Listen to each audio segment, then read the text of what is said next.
إياك نعبد وإياك نستعين صراط المستقيم صراط الذين أنعمت عليهم غير المغضوب عليهم ولا الضالين.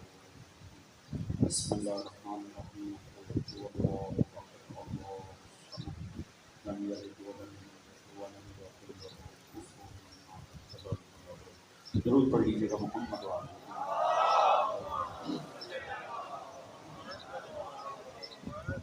استغفر الله ربي وأتوب. أعوذ بالله من الشيطان الرجيم.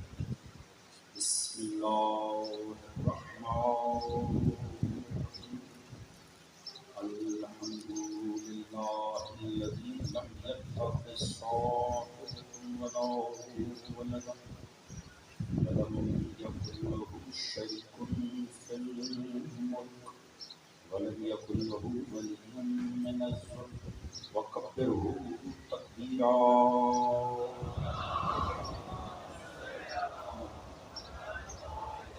الصلاة والسلام على رسول الكريم المهدي المدني صاحب الوقار والسكينة المدفون بأرض المدينة أبي القاسم المصطفى محمد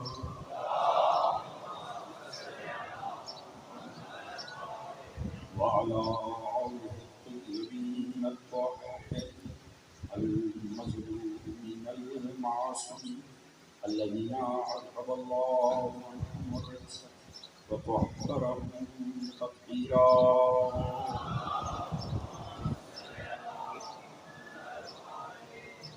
أما بعد فقد قال رسول الله صلى الله عليه وآله وسلم بسم الله الرحمن الرحيم حسين مني وأنا من حسين صلوات.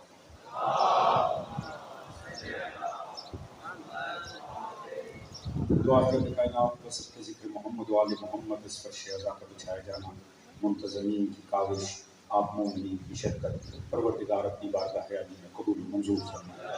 آل محمد کے ذکر کے صدقے میں پروردگار سبھی مومنین کے رزق عزت دولت علم فہم شعور صحت میں برکت عطا فرمائے. سبھی کے شرم عزت پردے جان و مال کو محفوظ فرمائے.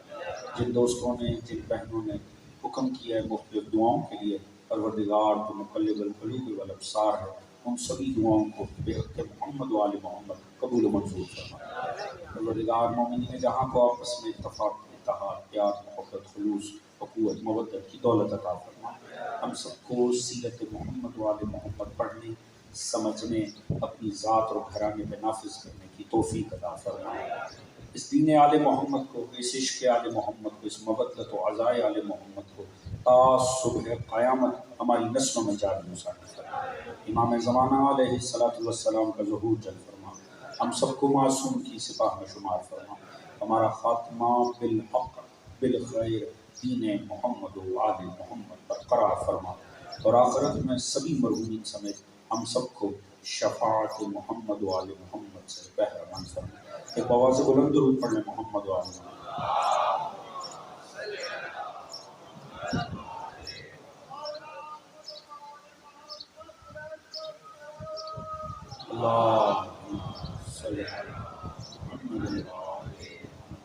ذرا بہتر انداز میں بآواز بلند درود پڑھ لیں محمد و آل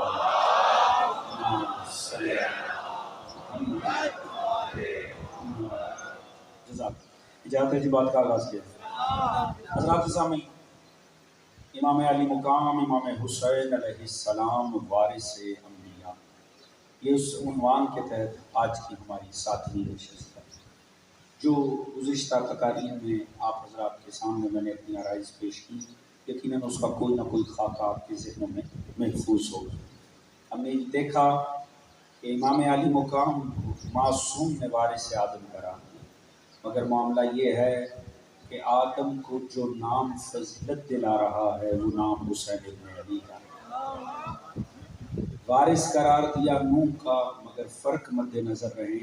یہ وارث اور مورث آپس میں فرق کیا رکھتے ہیں کہ مورث تھے نوح انہوں نے بنایا تھا سفینہ. وارث ہے حسین، حسین اپنی ذات میں سفینہ. ایک زمین اور آسمان کا فرق ہر جگہ پڑ رہا ہے. اگر اجازت دیں تو آج اگلے مرحلے میں داخل نہ ہو جائیں. تیسرا سلام امام معصوم فرما رہے ہیں السلام علیکہ یا وارث ابراہیم. اے اللہ کے دوست کے وارث تجھ پر سلام. ذہن میں لائیے گا انشاءاللہ بڑا لطف آئے گا. بہت جوان بیٹھے ہیں. حضرت ابراہیم علیہ السلام ایک بڑے جلیل القدر پیغمبر کا نام. یہ باتیں دہرانا اس لیے مقصد ہوتا ہے، ہو سکتا ہے بزرگوں کے لیے بڑی عامیانہ ہو، مگر بچوں اور جوانوں آخر انہی مجالس سے ہی سیکھنا ہے. 1.25 لاکھ انبیاء، 313 رسول، ان میں 5 اولو العزم ہوئے. حضرت نوح علیہ السلام، ابراہیم علیہ السلام، موسیٰ علیہ السلام، عیسیٰ علیہ السلام، اور فخر کائنات، فخر موجودات، علی کا بھی مولا حضرت محمد مصطفیٰ صلی اللہ علیہ وسلم. اللہم صلی علی محمد و آل محمد.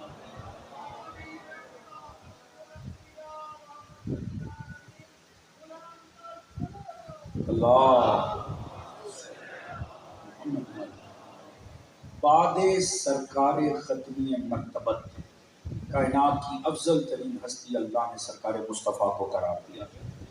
انبیاء میں رسولوں میں بعد سرکار مصطفیٰ حضرت ابراہیم علیہ السلام سبھی نبیوں کے سردار ہیں. شیخ الانبیاء، سبھی نبیوں کے سردار بعد سرکار مصطفیٰ حضرت ابراہیم علیہ السلام.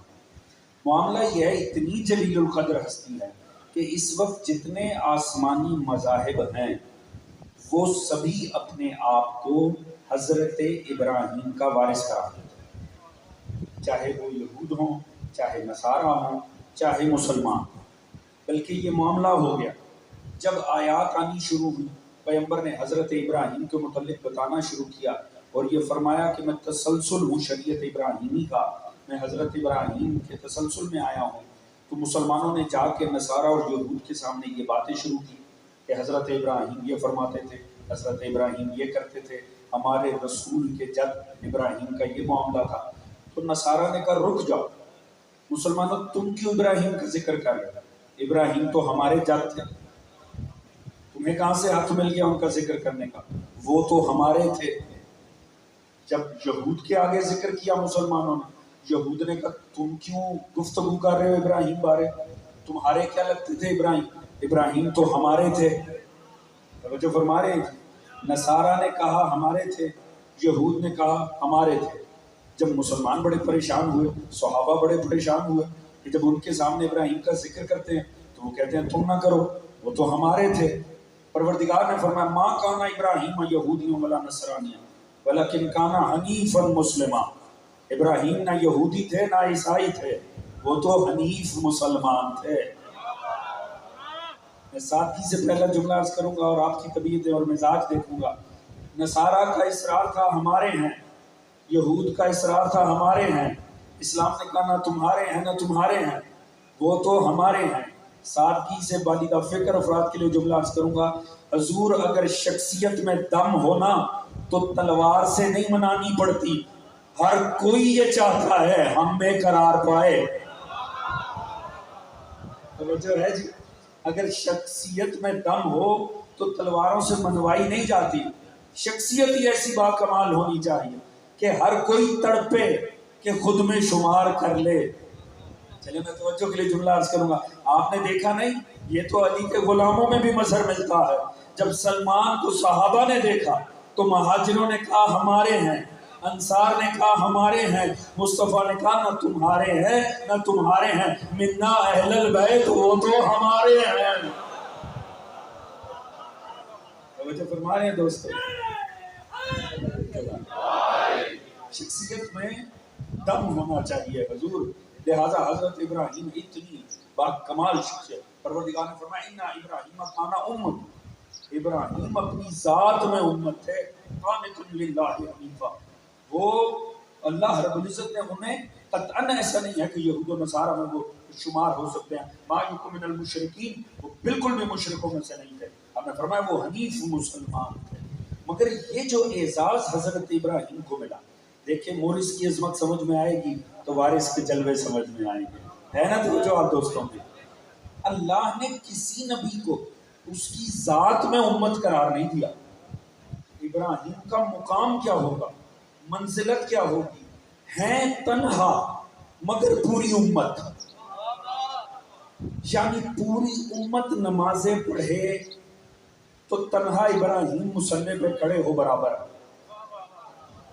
ساری امت روزہ رکھے، تنہا ابراہیم بھوک پیاس برداشت کرے تو برابر ہے. ساری امت کا تقوی ایک طرف، تنہا ابراہیم کا تقوی ایک طرف. یہ منزلت کب ملی؟ یہ منزلت 10 سال کی ایج میں نہیں ملی، 20 سال میں نہیں ملی، 30 سال میں نہیں. اللہ نے جو امتحان لیے نا ابراہیم کے، اگر ان پہ توجہ جائے تو پتہ چلتا اس کی عظمت کیا. سب سے پہلے گھر سے ہی مشرکوں سے واسطہ پڑ گیا. سگا چچا مشرک، اس سے نبرد آزما ہوئے، بابل کے بت پرستوں سے ٹکرائے، بت جا کر توڑے، قید ہو گئی، آگ میں پھینکے گئے، خان وادے کو تنہا صحرا میں چھوڑا. اتنی مشکلات کے بعد اللہ نے واحد سہارا دیا جب اسی کی گردن پہ چھری لگوا دی. اتنی مشکلات گزار کے ابراہیم کی کامل زندگی کو خدا نے جب از اکول ٹو لگایا، جب برابر کیا تو فرمایا ابراہیم اپنی ذات میں امت ہے. یعنی ابراہیم کا درجہ یہ ہے، ابراہیم کو یہ اجر ملا ساری زندگی کی زحمت کا. پوری توجہ، جملہ بڑا لطیف ہے اور بیدار ذہنوں کے لیے عرض کروں گا.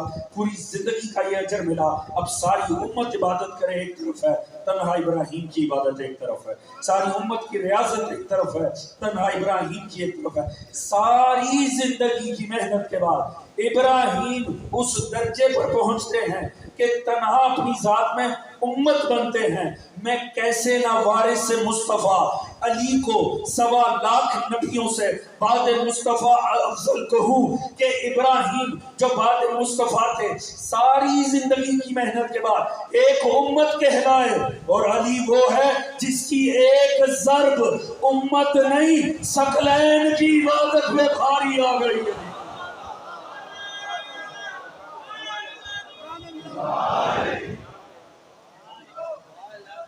وہ جو ہے دوستان کی سوچیں وہ ساتھ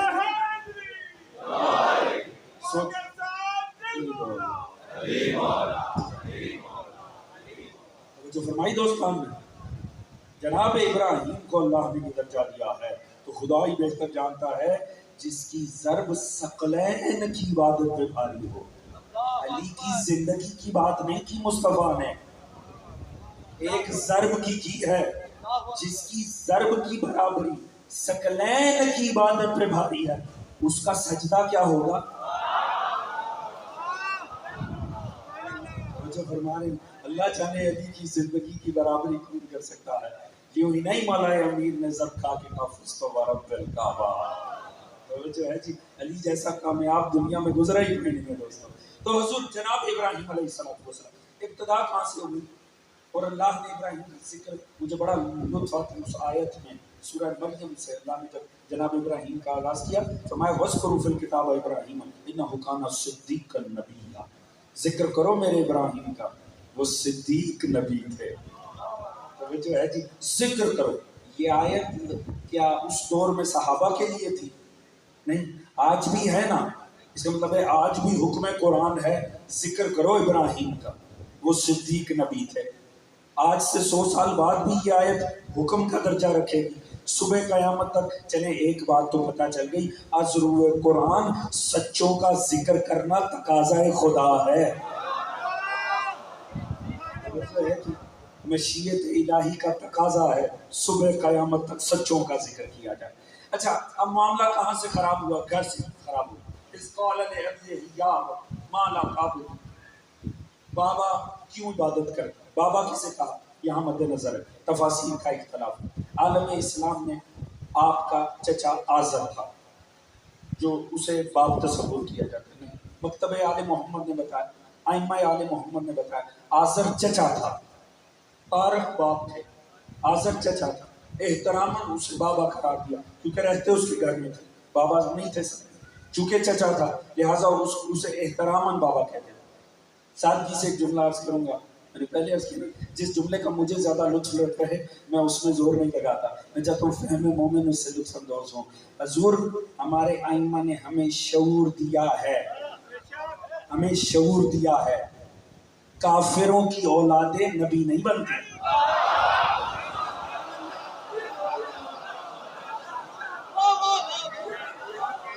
توجہ فرما رہے ہیں دوست، کافروں کی اولادیں نبی نہیں بنا کرتی، یا نبیوں کے ماں باپ کافر نہیں ہوا کرتے۔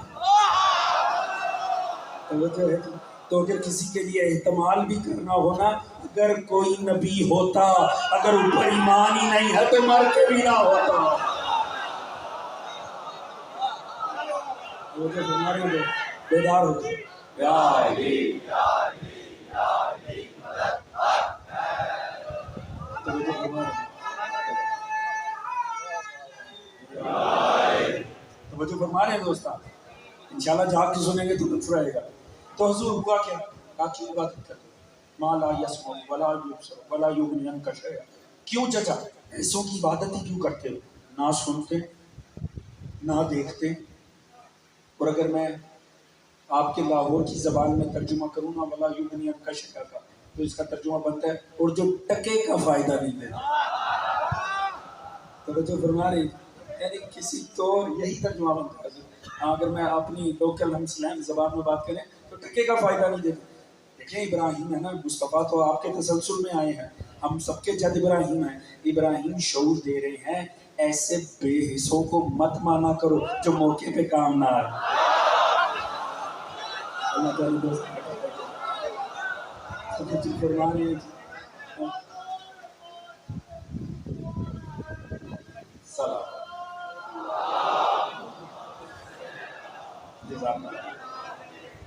توجہ فرما رہے ہیں دوستو، جناب ابراہیم شعور دے رہے ہیں۔ دیکھیں یہ جو سننا ہے، دیکھیں دو باتیں کی ابراہیم نے، کیوں اس کو فالو کرتے ہیں؟ جو نہ سنتا نہ دیکھتا۔ ہدایت کا تعلق سننے اور دیکھنے سے بڑا گہرا ہے۔ انشاءاللہ بیدار ہیں دوست، لطف لیں گے بات کا۔ یہ یاد رکھیے گا ہدایت کا ان دو چیزوں سے بڑا گہرا تعلق ہے۔ سورہ اعراف اللہ رب العزت نے 179 آیت ہے، اللہ رب العزت نے فرمایا وَلَقَدْ ذَرَأْنَا لِجَهَنَّمَ كَثِيرًا مِنَ الْجِنِّ وَالْإِنسِ، میں کثیر تعداد جنوں اور انسانوں کی اٹھا کے جہنم میں پھینک دوں۔ اللہ جانے کس نے جنت میں جانا ہے کس نے نہیں جانا، یہ تو اللہ کی ذات بہتر جانتی ہے، مگر یہ وہ فیصلہ قرآن میں دے چکا ہے کہ اکثریت کو میں نے جہنم میں ڈالنا۔ یقین آئے سورہ اعراف جا کر پڑھنے، اس نے کہا میں نے کسی یہی دو وہ مخلوق تھی جس پر اس نے اپنی بندگی کو واجب کیا تھا۔ وَمَا خَلَقْتُ الْجِنَّ وَالْإِنسَ إِلَّا لِيَعْبُدُونِ، میں نہ خلق کرتا جنوں اور انسانوں کو مگر یہ کہ اپنی عبادت کے لیے۔ جن دو کو اس نے اپنی بندگی کے لیے بنایا تھا، اس نے کہا میں ان کی اکثریت کو اٹھا کر جہنم میں پھینک دوں گا۔ اگلی بات تو بعد میں کروں گا، مگر کم از کم ایک بات طے ہو گئی، جسے اپنی اکثریت پہ ناز ہے نا وہ تو تیاری رکھیں۔ اس کے ساتھ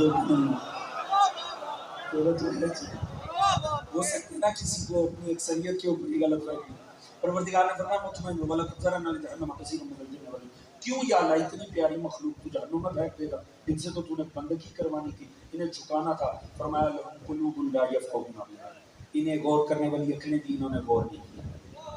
توجہ ہے، لَهُمْ أَعْيُنٌ لَا يُبْصِرُونَ بِهَا، یہ مختلف اس کے آیت کے اندر اللہ نے اگر میں ترتیب میں بھی پڑھوں تو پروردگار نے فرمایا اکثریت کو جہنم میں ڈال دوں گا۔ کیوں؟ کیونکہ میں نے انہیں آنکھیں دی انہوں نے دیکھا ہے۔ لہم اعین لا یبصرون بہا لہم آذان لا یسمعون بہا، انہیں میں نے کان دیے سننے والے، یہ سنتے ہی نہیں تھے۔ آنکھیں دی دیکھو، یہ دیکھتے ہی نہیں تھے۔ لہم قلوب لا غور کرنے والی عقلیں دی تھی، یہ کرتے ہی نہیں تھے۔ کیوں؟ اولئک کالانعام، یہ انسان ہے ہی نہیں حیوان ہے۔ اچھا یہاں پر بھی رک جاتا تو مزہ بل ہم ازل، یہ اس سے بھی گئے گزرے ہیں۔ اس کا مطلب ہے یہ دیکھنے کا اور سننے کا ہدایت سے بڑا گہرا تعلق ہے۔ بات پہنچ رہی ہے نا دوست؟ آمادہ ہے میں ایک جملہ عرض کروں کہ لطف آ جائے۔ کمال دیکھیے گا، ایک بات ہے ابراہیم کہہ رہے ہیں کیوں ایسے کے پیچھے چل رہا ہے چچا، کیا پرابلم، کیوں ایسے کو مان رہا ہے جو نہ دیکھتے ہیں نہ سنتے ہیں؟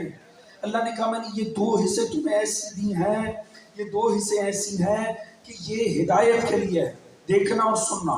واللہ اخرجکم سورہ نحل واللہ اخرجکم من بطون امہاتکم لا تعلمون شیئا وجعل لکم السمع والابصار، میں نے تمہیں اس عالم میں تمہاری ماؤں کے شکموں سے نکالا کہ تم کچھ نہ جانتے تھے، مگر تمہیں دیکھنے کی حس دی، تمہیں سننے کی حس دی۔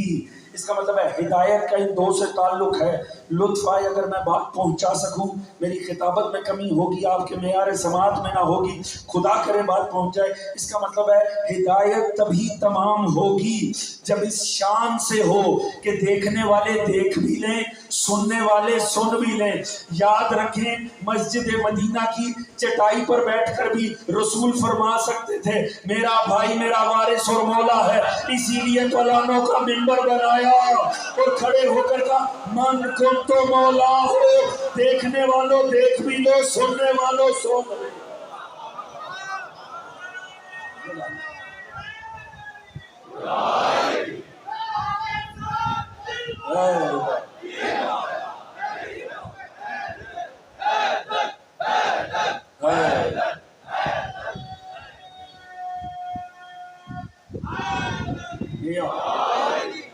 توجہ ہے دوستان، کسی ساتھ ہے کہ نہیں ہے؟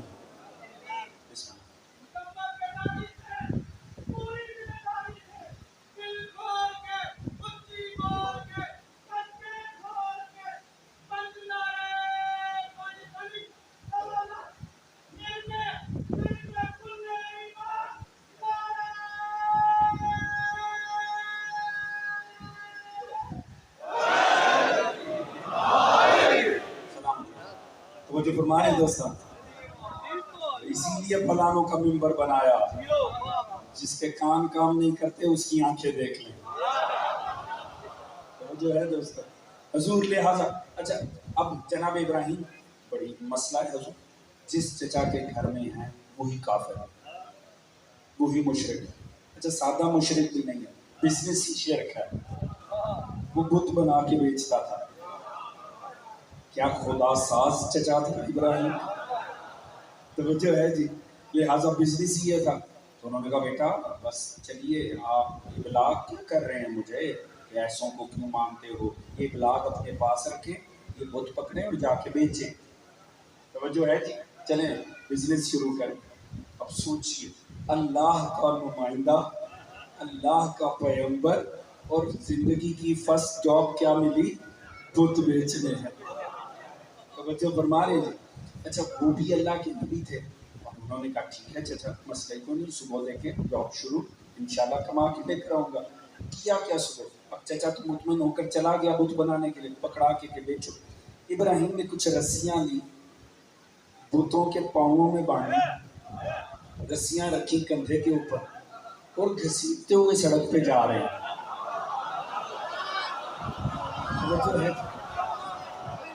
لو اپنے خدا خریدو، اپنے رب خریدو۔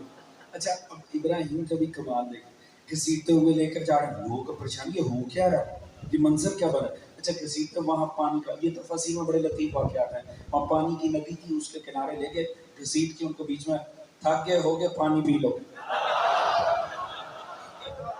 توجہ ہے جی، اصلاً کر کیا رہے، کہیں نا ابراہیم سے، ابراہیم نہ دلوں کو دکھائیں دوسروں کے۔ توجہ ہے جی، ابراہیم خبر دے دیکھو تو صحیح تم مانتے کن کو۔ توجہ ہے جی، کم از کم اس حد تک تو جھوٹوں کو ایکسپوز کرنا ہی چاہیے کہ ان کے ماننے والوں کے دل پہ اتنی تو ضرب لگے کہ وہ فرق کر سکیں کسے ماننا چاہیے کسے نہیں ماننا چاہیے۔ توجہ فرما رہے جی، ابراہیم نے اب ان کی اوقات کھولا، بس حضور وہ ہو گیا، سارے بھاگے ہیں چچا کے پاس، دیکھ تیرا بھتیجا کر کے آیا، نہ ہوتا تیرا بھتیجا کاٹ کے پھینک دیتے۔ آ گیا چچا شام کو بھاگتا ہوا واپس، ابراہیم کو سامنے کھڑا کیا، قرآن اٹھا کر پڑھ لیجیے گا، سورہ مریم، خدا کی قسم لطف آ جائے اگر بات پہنچے۔ اس نے 2 دھمکیاں دی ابراہیم کو، دیکھیے ابراہیم کو دھمکیاں، ابراہیم کو 2 دھمکیاں ملی ہیں۔ کون سی؟ اس نے کہا لَأَرْجُمَنَّكَ وَاهْجُرْنِي مَلِيًّا، ابراہیم اگر تو باز نہ آیا میں 2 کام کروں گا، تجھے پتھر ماروں گا اور گھر سے نکال دوں گا۔ 2 دھمکیاں ابراہیم کو انتہائی ابلاغ کے شروع میں مل گئی. کون سی؟ تجھے پتھر ماروں گا، لارجمنک واہجرنی ملیہ، گھر سے بھی نکالوں گا، پتھر بھی ماروں گا. سادگی سے جملہ عرض کروں، زور لگایا تو لطف ہی کیا.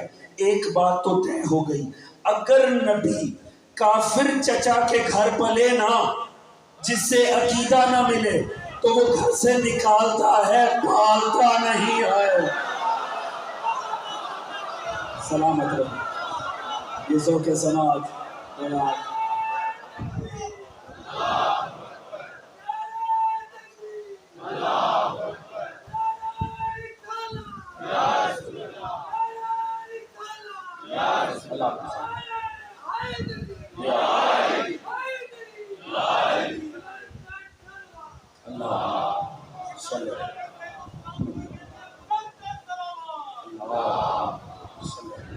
محمد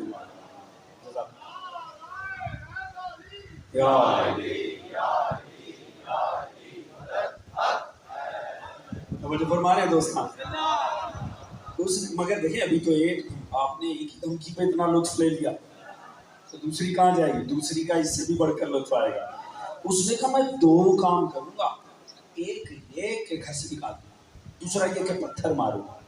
دیکھیے ایک بات ہوتا ہے، اگر عقیدہ نہ ملتا ہو، نبی کافر چچا کے گھر ہو، تو پھر معاملات کچھ اور رہتے ہیں. تو جو ہے جی اچھا اب لطیف ذہنوں کے لیے دوسرا اس نے پتھر ماروں گا.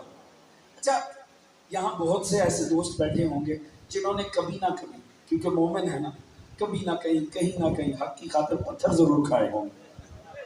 توجہ ہے، میں نے بھی کھا رکھا ہے. توجہ ہے جی، عزتداری کی خاطر آپ نے یقیناً کبھی نہ کہیں بہت سارے دوستوں نے پتھر کھائے ہوں گے. اچھا یہ معاملہ پتھر کا آتا ہی کیوں ہے؟ یہ پتھر مارنا اس بات کی دلیل ہوتی ہے کہ جاؤ ہمارا آپ سے عقیدہ نہیں ہے. اسی لیے پتھر مارے جاتے ہیں. کئی یہاں دوست ایسے ہوں گے جنہوں نے پتھر کھائے ہوں گے، لازمی کھائے ہوں گے، کیونکہ یہ تو ہمارا شیوا رہا ہے دوست. توجہ ہے جی. اچھا یہ پتھر مار کر بتایا یہ جاتا ہے کہ میں پتھر ماروں اس لیے کہ میرا اس سے عقیدہ نہیں ہے. توجہ ہے. آزر کافر تھا، ابراہیم موحد تھے، اس کا عقیدہ نہیں ملتا تھا، اس نے کہا میں پتھر ماروں گا. یہ پتھر مار کے بتایا جاتا ہے میرا اس سے عقیدہ نہیں ملتا. مارے جو بھی، مگر ایک بات ہے، اگر عقیدے پیچھے مذہب کے اندر پتھر مارا گیا ہے نا، مذہب میں پتھر مارنے کا مطلب ہے میرا اس سے عقیدہ نہیں ملتا. آزر نے کہا میں پتھر ماروں گا. وہ اور بھی تو کہہ سکتا تھا میں ہاتھوں سے ماروں گا، میں لات ماروں گا، میں تھپڑ ماروں گا. اس نے کہا میں پتھر ماروں گا. چونکہ پتھر کا دین میں بڑا اہم تعلق ہے. دین میں جہاں اختلاف آ جائے نا وہاں پتھر آ جاتا ہے. جہاں دین میں اختلاف آ جائے وہاں پتھر آ جاتا ہے. جو دوست پہنچ رہے ہیں بہت اچھا ہے، جو نہیں پہنچ رہے میں بات کو واضح کر دوں. حضور غدیر خم سے واپسی پر رسول آ رہے تھے. کسی نے کہا میں توحید کو مانتا ہوں، میں نبوت کو مانتا ہوں، میں علی کی ولایت کو نہیں مانتا. اللہ نے پتھر مار کے بتایا اس بدبخت سے میرا عقیدہ نہیں رہتا.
دوستان خدا بجلی بھی گرا سکتا تھا، خدا اس کے گھر کے زمین بھی کر سکتا تھا، خدا نے بھی پتھر ہی مارا اور پتھر مار کے بتایا یاد رکھو کوئی لاکھ مجھے مانے میرے مصطفیٰ کو بھی مانے مگر مرتضیٰ کو نہ مانے ایسے بدبخت سے میرا عقیدہ نہیں.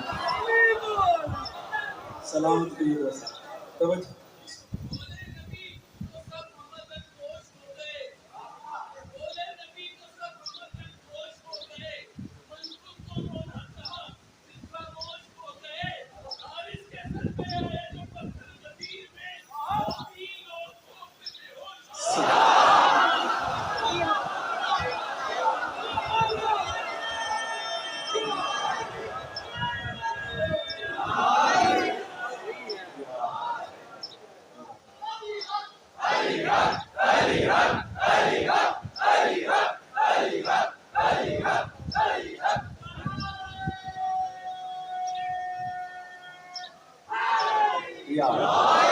سلامت رہیے جزاک اللہ. دوستاں جنہوں نے اشعار پڑھی ہے میں بالکل کیونکہ اس بارگاہ کے کچھ ایک انداز ہیں جو چلے آ رہے ہیں اور ہم سب کو ان سے بڑا پیار ہے مگر یہ زیادہ لطف ہے کہ جو موضوع سے مطابقت رکھے نا وہ اشعار. ہاں دیکھیں لطف آیا کہ نہیں جو موضوع سے مطابقت ہاں پڑھیں ضرور مگر یہ کہ جو عنوان سے مطابقت رکھتے ہیں تاکہ بے ربط نہ بات ہو سکے ایک تسلسل بن جائے. وہ جو فرما رہے ہیں دوستوں تو زیادہ لطف رہے گا نا زیادہ خوبصورت ماحول بنے. اللہ تعالیٰ سب کی عبادت کو قبول فرمائے سب ذکر میں شامل ہیں اور یقیناً یہ ایک اجتماعی عبادت ہے. سبھی کی صحت و سلامتی کے لیے بابا سے بلند درود پڑھیں محمد والا.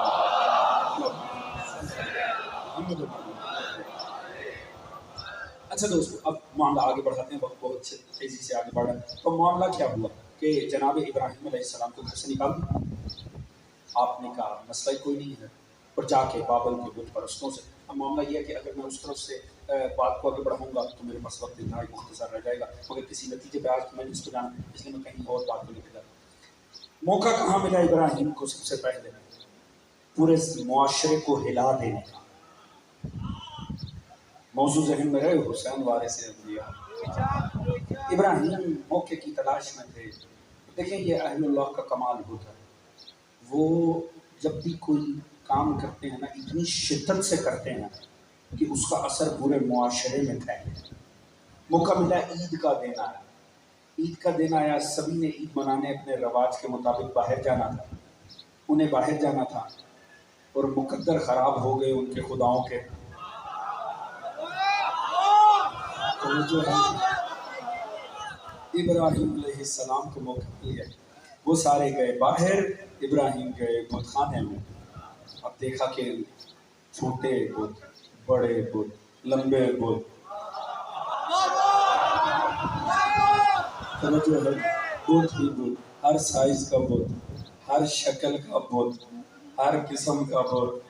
توجہ فرما رہی تھی. ابراہیم نے کلہاڑا پکڑا اور اس کے بعد آپ کو پتہ رہے نام مولا کا. توجہ ہے کسی کی ٹانگ نہیں کسی کا بازو نہیں کسی کا چہرہ نہیں پتا چلا اور ویسے بھی یک طرفہ جنگ تھی. توجہ ہے جی بات پہنچ رہی ہے کہ نہیں. توجہ ہے جی وہ موقع جو تاریخ میں بہت سو کو نہیں ملا ابراہیم کو مل گیا. توجہ ہے جی لہٰذا یک طرفہ جنگ تھی. برا حال ہو گیا بتوں کا. سب توڑے اللہ کبھی جو ان میں سب سے بزرگ تھا نا اسے چھوڑ دیا. میں نے لفظ بڑا استعمال نہیں کیا. جو فرما رہے ہیں لطیف ذہن تو ساتھ چلا کرنا بس. وہ جو ہے جی ایسا جو سب سے بزرگ تھا اسے ذلیل ہونے کے لیے چھوڑ دیا.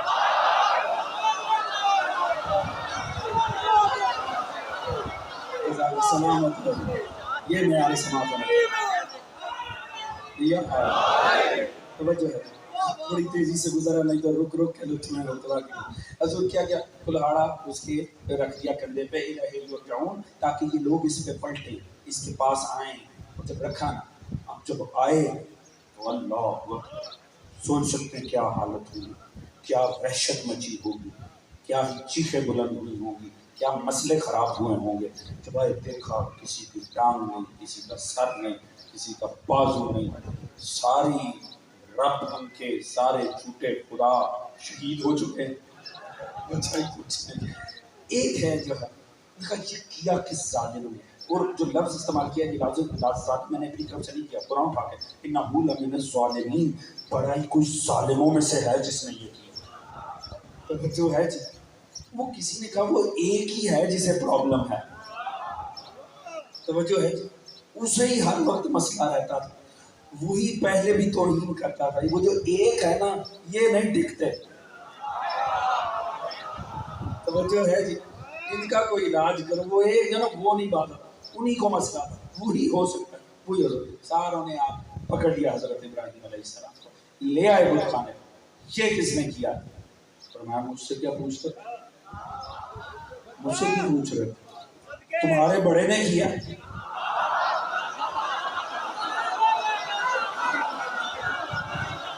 مجھے فرما رہے تھے تمہارے بڑے نے کیا، ان سب کی توجہ خود بخود اس کی طرف ہو گئی۔ توجہ ہے جی، بھئی ابراہیم کہہ رہے ہیں تمہارے بڑے نے کیا، یہ باعث فضیلت بات ہے۔ دیکھو ابراہیم کو، وہ دیکھنے لگے اپنے جھوٹے کو، کیونکہ جو جھوٹوں کو مانتے ہیں نا انہیں یہ لگتا ہے ساری فضیلتیں جھوٹوں کے ساتھ ہی ہیں۔ جی خود کو خود ہی دھوکے میں ڈال دیا۔ ابراہیم نے یہ تو نہیں کہا تھا کہ اس نے کیا، ابراہیم نے تو کہا تمہارے بڑے نے کیا، اور نبی اپنی قوم کا بڑا ہوتا، انا وعلی نبا وحادہ الامہ، میں اور علی امت کے باپ ہے۔ تو جو فرما رہے ہیں جی، جو وہ تو امت کا باپ تو اصل میں نبی ہوتا ہے، قائد تو اصل میں نبی ہوتا ہے۔ انہوں نے دیکھا بت کو، ابراہیم کی بات کو، کہا یہ تو نہیں کر سکتا، یہ تو نہیں کر سکتا۔ کیوں نہیں کر سکتا؟ پوچھو تو صحیح، پوچھ لو، بھائی بولتا بھی نہیں۔ ابراہیم نے کہا بولتا بھی نہیں ہے، کہا بولتا بھی نہیں ہے، وہی نتیجہ جو پہلی بات کا تھا۔ کیوں ایسے بدبخت کو مانتے ہو جو موقع پہ نہ کرتا ہے نہ بولتا ہے؟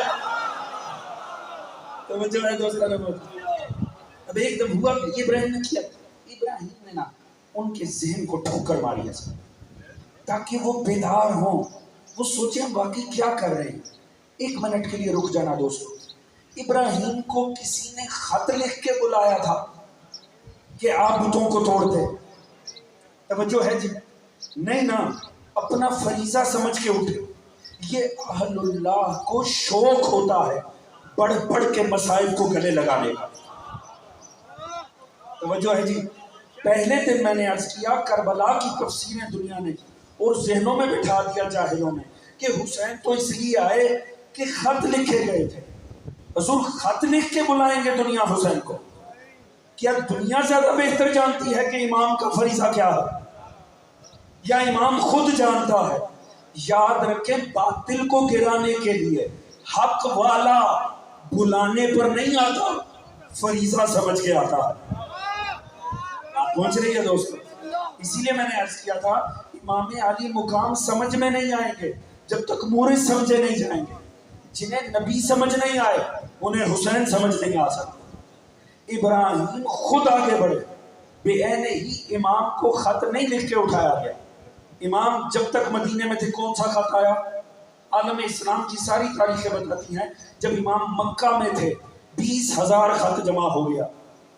دنیا سوال کرے، ہم سے کہتے ہیں امام کو خط لکھ، کوفیوں نے خط لکھ کے بلایا، دھوکہ دے دیا۔ پہلے خط لکھ کے بلایا، بعد میں دھوکہ دے دیا۔ بات یہ ہے 20,000 خط علی کے بیٹے کو لکھے گئے، آخر دوسروں کے بیٹے بھی تو امت میں تھے، کسی کو 20 خط ہی لکھتے تھے۔ نہیں میری بات پہنچی دوستو؟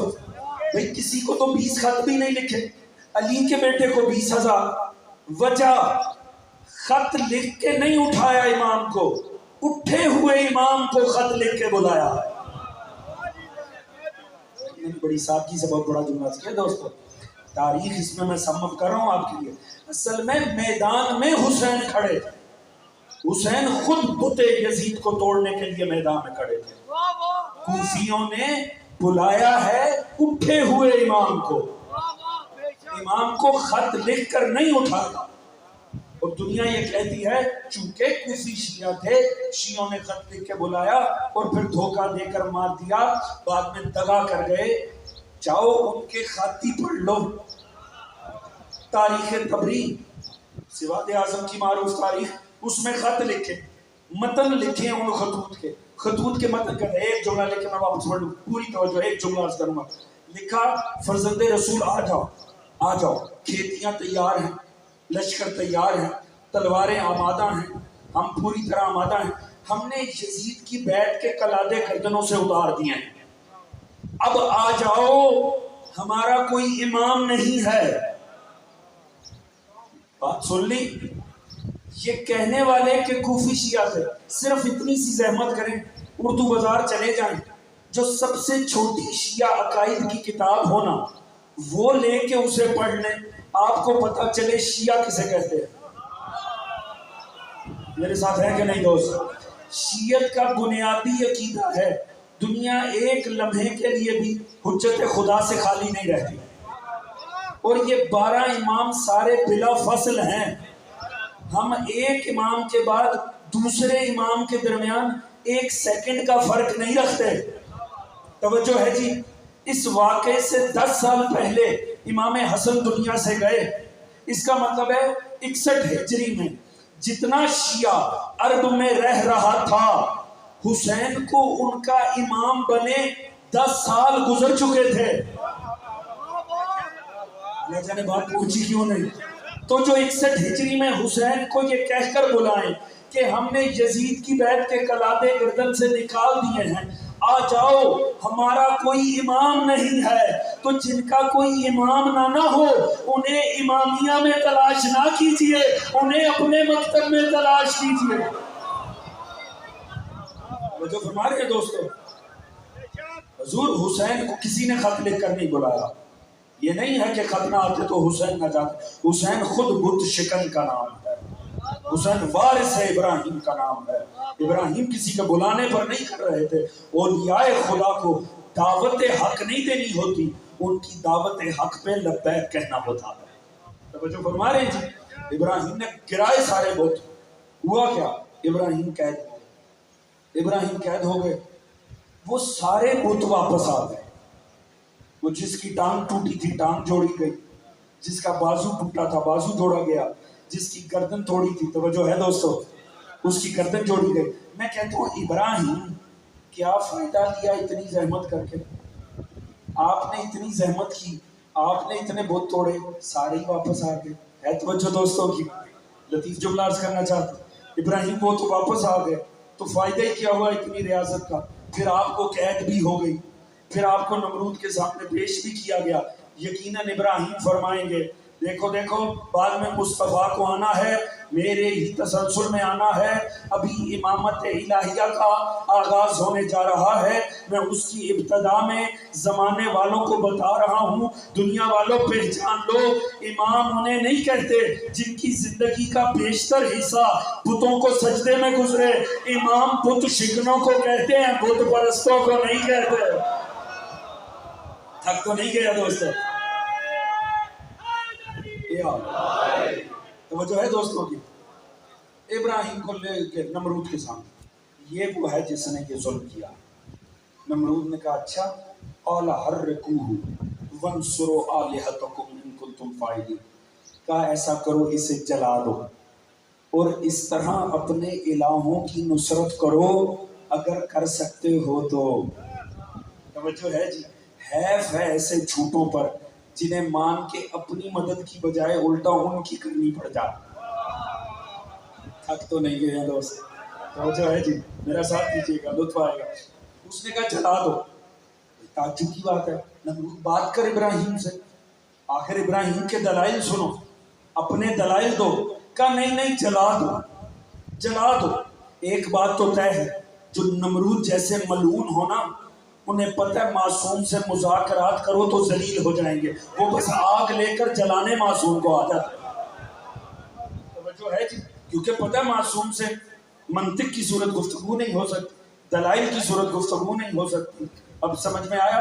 جو مذہب پیچھے مارنے پر اتر آئے نا، وہ نمرود مزاج ہوتے ہیں، ان کے علم میں دلیل نہیں ہوتی، ان کے دین میں دلیل نہیں ہوتی. کہا جلا دو.